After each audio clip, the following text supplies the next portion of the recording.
अस्सलामुअलैकुम, welcome to my channel. मैं हूं अनम अफ़ज़ल, आपको अपने चैनल पे खुशामदीद कहती हूँ। फ्रेंड्स, बारिश का मौसम था और फिर पकोड़े ना हो तो मज़ा नहीं आता। तो आज मैंने सोचा मैं क्यों ना नान पकोड़ा ट्राई करूं और आपके साथ अपनी रेसिपी शेयर करूं कि मैं किस तरह नान पकोड़ा बनाती हूँ, जो कि बहुत यमी होता है और क्रिस्पी सा और अंदर से क्रंची सा होता है। बहुत मज़े का लगता है। अगर इसको ग्रीन सॉस के साथ खाया जाए तो इसका मज़ा दुबाला हो जाता है। चलिए मैं अपनी रेसिपी स्टार्ट करती हूँ, लेकिन स्टार्ट करने से पहले आपको सिर्फ एक काम करना है, चैनल को सब्सक्राइब कर देना। Thank you. चलिए जल्दी से स्टार्ट करते हैं।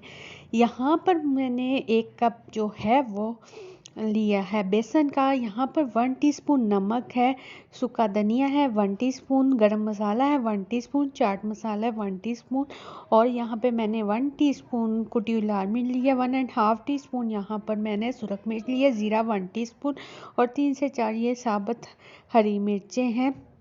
और यहाँ पर मैंने एक मीडियम स्लाइस किया हुआ प्याज लिया है, इसको स्लाइस में काट लिया था। और ये मैंने 2 मीडियम साइज़ के आलू लिए हैं और इसको यूं लंबाई में चिप्स की तरह इसको कट कर दिया है।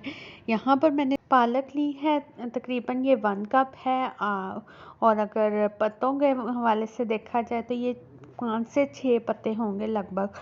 और इस यहाँ पर नान है और उसको मैंने ट्रायंगल शेप में कट कर लिया है। अब मैं क्या करूँगी, सब मसाले इसमें ऐड कर दूँगी और इसको अच्छे से मिक्स कर लेंगे। मिक्स करने के बाद अब इसमें मैं प्याज ऐड करूँगी जो कि मैंने स्लाइस में कटे हैं। उसको थोड़ा सा मैं इसको खोल लूँगी ताकि वो साबुत साबुत ना रहे, और इसको अच्छे से हाथों से बस लाइट लाइट सा इसको कर लेना है और इसके बाद इसको मिक्स करना है। उसके बाद हमने इसमें पानी देख के डालना है, क्योंकि ये जो पालक होती है इसका नेचुरली तौर पे पानी छोड़ देती है, इसलिए हमने पानी थोड़ा कम डालना है। और यहाँ पर मैंने पालक भी इसके अंदर ऐड कर दिया है। अब बारी आती है आलू की, और इसको मैं अच्छे से निचोड़ लूँगी और फिर इसमें ऐड कर दूँगी। आलू भी पानी छोड़ता है, सो अब उस हिसाब से पानी डाल लीजिएगा। यहाँ पर मैंने अब मैं इसको अच्छे से मिक्स करूँगी ताकि जो मसाला है ये सारे आपस में मिक्स हो जाए। यहाँ पर ये मैं अच्छे से देख सकते हैं, थोड़ा सा ये अच्छे से इसको मिक्स करने के बाद अब हम इसमें थोड़ा थोड़ा करके पानी ऐड करेंगे। पानी थोड़ा थोड़ा करके इसलिए ऐड करना है कि अगर हम एक साथ डालेंगे तो या तो वो बहुत पतला बैटर बन जाए, तो वो बहुत पतला बैटर से ये क्या होगा कि हमारा जो नान है वो पकोड़ा है वो सही नहीं बनेगा। तो इसलिए आपने थोड़ा थोड़ा करके, आप देख सकते हैं मैं भी थोड़ा थोड़ा करके पानी ऐड कर रही हूँ। ज़्यादा पानी ऐड नहीं करना क्योंकि इसका अपना भी पानी इसने छोड़ देना है, इसलिए थोड़ा सा टाइट मिक्सचर रखेंगे और इसको अच्छे से मिक्स कर लेंगे ताकि सारे मसाले आपस में मिल जाएं, दोस्ती हो जाए। तो जल्दी से इसको मिक्स कर लेते हैं और बस इसको 2 से 3 मिनट के लिए अच्छे से मिक्स करना है कि ये जो इसका खुश्की है ना, बिल्कुल ड्राई पाउडर फॉर्म में जो बेसन है वो बिल्कुल ख़त्म हो जाए और अच्छे से मिक्सचर जो है ना बहुत अच्छे से हो जाए। और इसको चम्मच को हिलाते जाना है जब तक ये आपस में बिल्कुल यकजान नहीं हो जाते। इन एक बात का ख्याल रखना है कि जब भी आप कोई भी फ्राई वाली आइटम यूज़ करते हैं उसके लिए ऑयल पहले फुल गर्म कर लेना है, उसके बाद आंच को मीडियम कर देना है।